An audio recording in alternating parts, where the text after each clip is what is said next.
এতিয়া জলপান ভাগ গ্ৰহণ কৰক আৰু ৰাইজে সংকোচ নকৰিলে হ'ল আৰু মই দুইটাই গোটাইছো এতিয়া গৰু খুৱাই গৰু খাওক মৌ খুৱাই মৌ খাওক আৰু কি ক'লে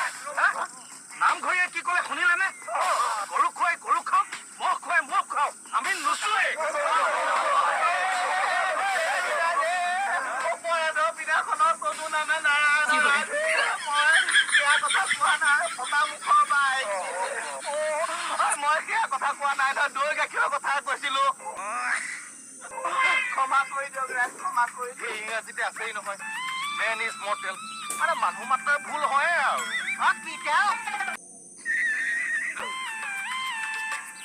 ক্ষমা কৰি দিয়ক আৰু ৰাইজ আৰু কথা কওক আৰু কিতাপতে আছে নহয় বোলে নাৰ বাটৰ পাভ মাছৰ আৰু এটা কাছ ৰাইজকে নোখোৱাই কিয় বাৰু আমাৰ ধৰি থাকিব নালাগে আৰু এতিয়া গ্ৰহণ কৰিলেই হ'ল আৰু ধৰিব লাগে